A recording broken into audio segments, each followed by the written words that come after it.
No other gods before me. Number 2, no graven images. Number 3, no taking the name of the Lord thy God in vain. Number 4, remember the Sabbath day to keep it holy. And number 5, honor thy father and mother. There you go. All right, a little slow in the middle, but we're getting it.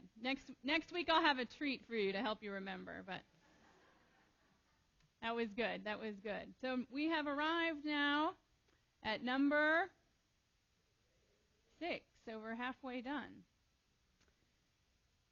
And I do believe that whether they are going through the 10 Commandments or not, I imagine that many of my colleagues are addressing a similar theme this morning. Right? Whether in their sermons or in their prayers, congregations all over this great country of ours are once again confronted with what is at stake in the heart of this commandment. Thou shalt not kill. Do not murder. In the aftermath of yet another mass shooting, or we could say 2 mass shootings in the last 24 hours, we are tempted to wring our hands in consternation or shake them in frustration. Some of us may want to hold our hands in prayer or hold them up in resignation. Some of us may seek to point out blame or to reach out in love. We just want to do something with these hands. And whatever it is that we find our hands wanting to do, we look at them and we think that they are clean. Right? Because we weren't the ones that pulled the trigger. We assume our hands are clean. Thou shalt not kill. It's a pretty straightforward and simple commandment, simple and succinct. It's easy to remember. And it makes us think that as long as we're not the first ones to pull the trigger or draw the knife or detonate the bomb or flip the switch or administer the poison, then we are all good. Our hands are clean. But here again, as with all the other commandments, we are confronted with a narrow and an individualistic interpretation of this holy word. One that doesn't really help us live into the fullness of life that God desires for us. So it's good for us to take a moment and to crack this word open a little bit.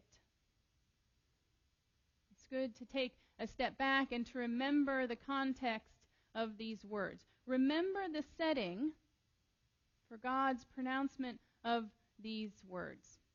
Right?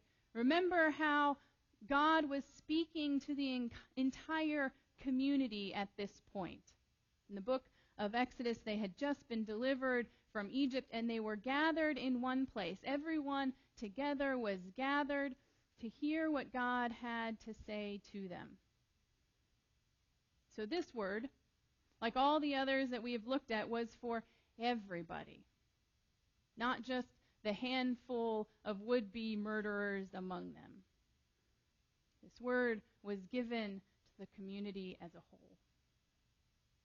You see, we have a tendency to read all the thous in this list of holy words as being directed to an individual. Right? We read each thou as a singular you rather than as a collective one. So thou shalt not kill becomes you shall not kill, an individual. And granted, the implied you in these statements is ambiguous. It could either be singular or plural. But I would argue that since God is speaking to the people as a whole, then we should read these divine utterances as holy directives to the whole collective of people. We should read them like God is saying, you all, I'll try not to let my Texan come out here. But God is saying, you all. As in, you all better listen up, because this is who I created you to be. This is why I set you all free. This is what it means for you all to be my people. You all.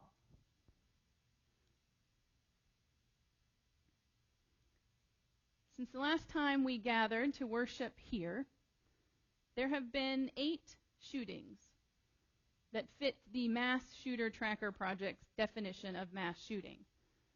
8 in the last 7 days.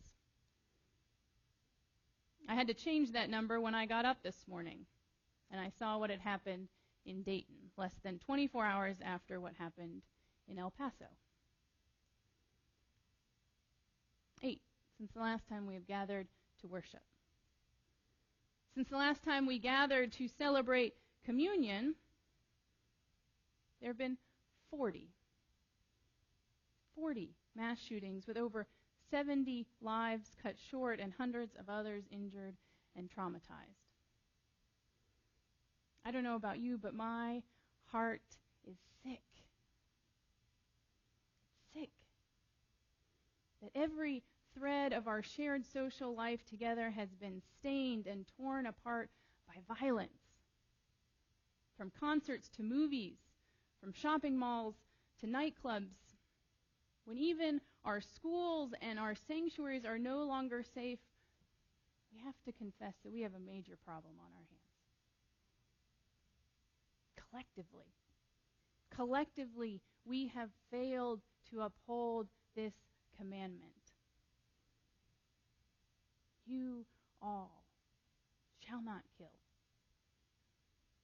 In light of this commandment, all of our hands are not clean, because this is who God created us not to be.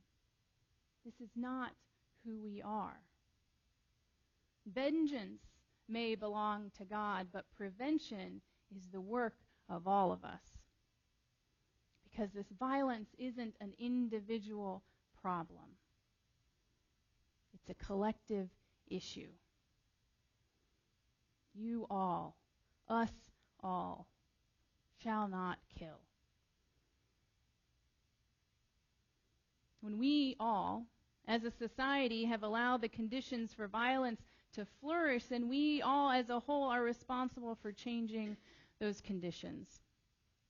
Violence is a collective issue, which means that eradicating it must be a communal endeavor. It takes all of us. I don't have the answers. You don't have the answers. Our leaders don't have the answers. But together maybe we can find a way through this.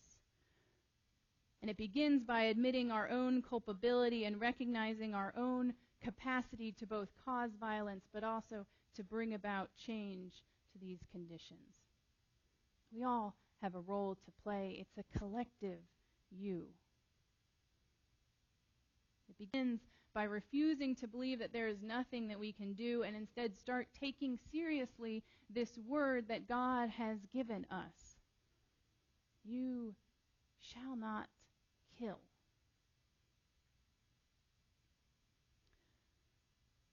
I don't know if any of you have noticed. Probably not. That's okay. But every week I have included a passage from the gospel paired with our commandment. I paired a passage from the gospel to help us break open these commandments and to expand our understanding of how they can deepen our relationship with God and with others. And this week it was really tempting for me to highlight Jesus' own commentary on this commandment. In the Sermon on the Mount, Jesus addresses this commandment and tells the crowd how they have heard it said, "You shall not murder." Jesus quotes it directly and goes on to say that whoever does shall be subject to judgment. But I say to you, whoever is angry with your brother or sister is liable for judgment, and whoever insults your brother or sister will have to answer to the council. Jesus offers not so much an interpretation as he does an expansion of how we are to honor and respect the lives of others. It's not enough to not just refrain from murdering each other. Jesus goes a step further. According to Jesus, we're to work at resolving our anger with one another, to work towards building up the community rather than tearing it down. This is what Jesus teaches his followers, and it makes sense. In the many cases of violence that we see how it has started with anger that has erupted into violence. But instead of addressing and working to address the issues at hand, we see our leaders and fellow citizens, our brothers and our sisters, stoking further fear and anger. And it just escalates. But I didn't choose this passage from the gospel, because teachings only go so far, even the teachings of Jesus. In whatever form they take, words can only do so much. Sermons, lectures, teachings, policies, even thoughts and prayers don't mean much unless we take collective action to bring these words to life and protect the lives of others. The true power of our words comes from our ability to embody their message and our willingness to live into their promises. So instead of Jesus' commentary for the Sermon on the Mount, our gospel reading was from much later in Jesus' ministry, almost at the very end. On the same night in which Jesus gathered with his closest friends to celebrate the Passover meal and instituted the meal that we will share here in a few minutes, Jesus confronted the potential for violence that lurks in us all when we don't get our way. They had just finished the meal. They had just finished eating together, and they had gone out to the Garden of Gethsemane, where Jesus went off to pray because he knew his time was at hand. He knew his time was drawing to a close. He had just come back from praying to call the disciples out for falling asleep when a large crowd with clubs and swords came. They came and they waited for Judas to give the signal of who the one they were after. And when Judas identified Jesus with a kiss and they laid hands on him to arrest him, one of the disciples, we're not told which one, drew his sword and cut off the ear of the high priest's servant. But before things could escalate, a crowd with swords and clubs, a band of disciples with swords, before things could escalate, Jesus made the disciple put away his sword, and he pronounced, "All who live by the sword die by the sword." Then he bent down, picked up the servant's ear, and he healed him. Despite knowing that this betrayal and arrest would likely lead to torture and a cruel execution, Jesus refused to give violence the last word. Even though Jesus himself declared that he could call down legions of angels to take care of this problem, he did not escalate the violence. He knew that violence has a way of escalating, how one act of violence gives someone else the permission to do the same. We have given way too much permission. We are a sword-wielding people. It's a collective problem that we must solve together. Following Jesus' example, we must learn how to put away our weapons and start picking up the pieces. We must find a way to stop the bleeding and restore the whole to newness of life. We can start by learning how to talk and how to listen about this problem. Those are two of the goals for this summer study that's going to start on Thursday as we go through this book, Common Ground, learning how to talk and how to listen to one another.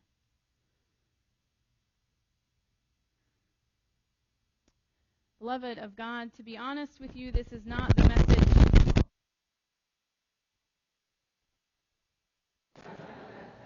It's a sign. I wanted to give, this is not the message I had prepared. I wanted to explore the multiple depths and the multifaceted angles of this commandment. It's really interesting when you start to break it open and all the conversations that it leads to. I wanted to crack it open and to let it breathe new life into the dusty corners of our lives. I wanted to show you how this small word is like a mustard seed, containing great potential within its humble shell. But that message will have to wait. It will have to wait until we learn how to stop living by the sword and start valuing the lives of our brothers and our sisters. In a minute, you will be invited to come to this table that God has set before us, that God is always setting before us. You'll be invited to partake of the meal that calls you to remember who you are and who God created you to be, that you are the beloved child of God. I don't know about you, but this morning it will be a somber meal for me. Because as long as bodies continue to be broken and blood continues to be spilled, we deny the very one who calls us to newness of life. Beloved of God, we are better than this. Christ poured out his life and his love that we might follow a different path. He showed us how to do it. So in light of this commandment, I pray that God finds us faithful sooner rather than later. As we pick up the pieces from this latest tragedy, may we pursue the path of peace and seek to protect the lives of all. May God have mercy on us. Amen.